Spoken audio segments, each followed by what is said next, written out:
David Icke from England. I went through an extraordinary series of what you might call paranormal experiences, not that they were, 20 years ago in 1990 and 89, and basically the veil lifted.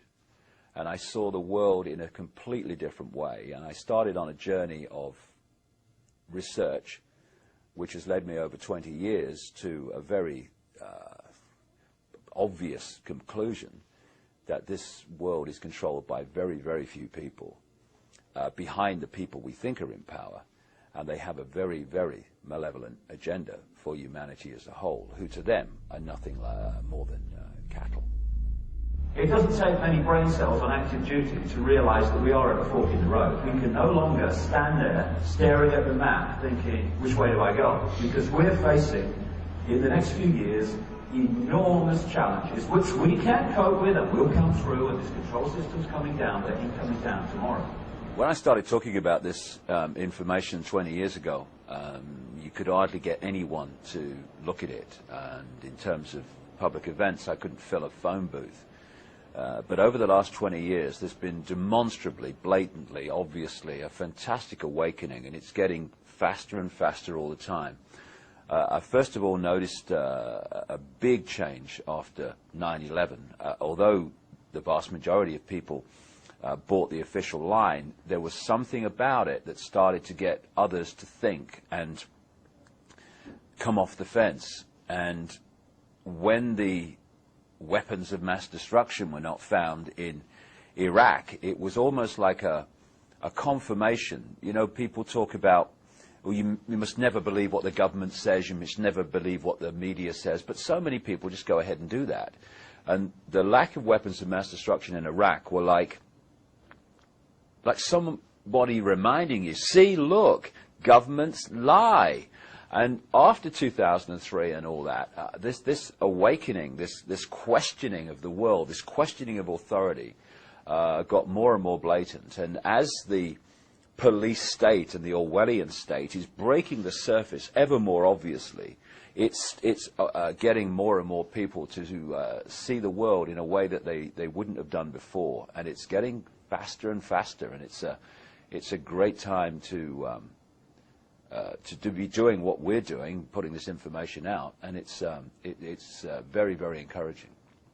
The whole conspiracy is founded on keeping humanity in a very, very low level of perception about self, perception about the world. This is why we have the dumbing down of education. This is why we have the controlled so-called information that comes through the media. The idea is to keep people in ignorance of anything that would be a problem to the control system. So we're kept in ignorance about the nature of reality itself, the nature of life itself, who we are, where we are, what we're doing here.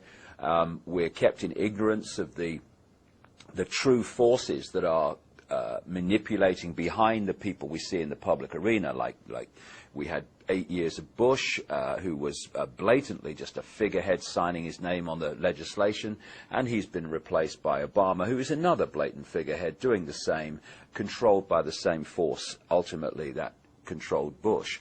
Now, all these connections have to be kept from people so that we behave and perceive the world and everything in the way that suits the control system. So any awakening, any opening of the mind to see things that people didn't see before is a real big problem for the conspiracy, for the manipulators.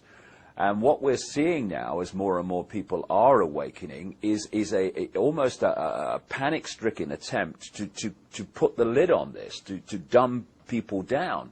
And this is one reason why we're seeing the ever greater drugging of American children, not just American children, but in the wider world too, while we're seeing more and more of these chemical cocktails in food that destabilize the body's chemical balance, and more electromagnetic pollution to destabilize the the body's electromagnetic balance. All of these things fundamentally affect the way people see the world and their ability to think sharply, to think straight, and to see the peripheral vision which you need to see what's actually going on. They want us here.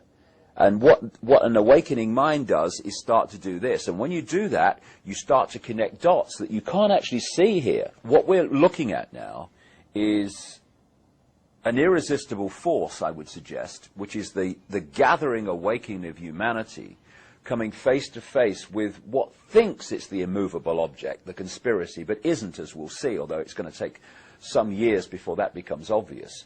And so we're at this fork in the road where people have to choose. Are they going to go on being controlled sheep and robots of the control system, or are they going to wake up and take the road to freedom? That's the fork in the road, and that's the choice that people are facing now and will face ever more blatantly in the next few years.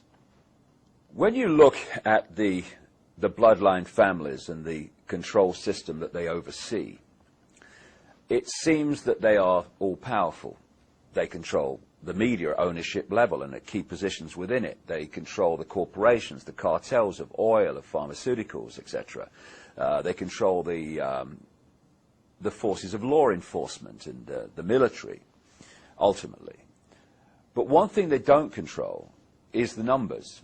This is what humanity has. It has vast numbers of people, enormous numbers of people, compared with those at the core of the control system that actually know exactly what they're doing and what the agenda is. They are tiny in number compared with what is now supposed to be 7 billion people on the planet. So one of the agendas to bring this under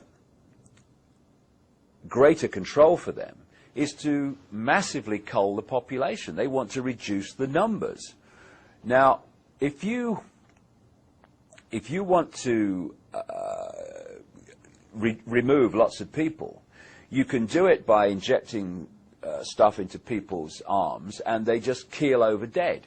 But if you do that, and of course there is some of that goes on, but if you do that, are the other people lined up are going to say, excuse me, I ain't having whatever they've had. So you do it in a more subtle way, and you target the defense mechanism that everyone has called the immune system.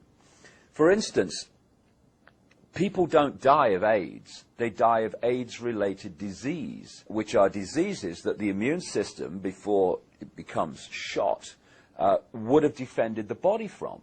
So all the time now we're having the immune system targeted, not least among children and young people, by vaccinations, by food additives and drink additives, etc. And if we just think about this, I mean, it's so blatant. If people just take a deep breath and take a step back and look at it with a bit of peripheral vision, we have a situation now, not just in America, but in Britain and the wider world, where between birth and about 2 years of age, we're having children be given 25 and rising different vaccinations and combinations of them, poured in all this, these chemical cocktails that destabilize the body, but more important than that, they have to be dealt with by a still developing immune system. So the immune system's still developing, it's still coming up to optimum efficiency, and suddenly this tidal wave of chemical concoctions is thrown at it and has to deal with it. As it's dealing with one, suddenly another one comes. 25 vaccinations over the first 2 years of life. It is, by any level of common sense, it's ludicrous, and it's meant to be ludicrous because it's targeting the immune systems of young children, which, because it's done at a developing time in the immune system, rewires it, destabilizes it, imbalances it for the rest of their lives. Those kids' immune system will never be as efficient as it would have been otherwise. My son, he's now 16, he's never had a vaccination. He's 6'5", incredibly healthy, never had a childhood disease. And his mates at school had childhood diseases. They had the whole blooming lot. And it has been planned for a very, very long time. You can pick up the confirmation of this in different points through history.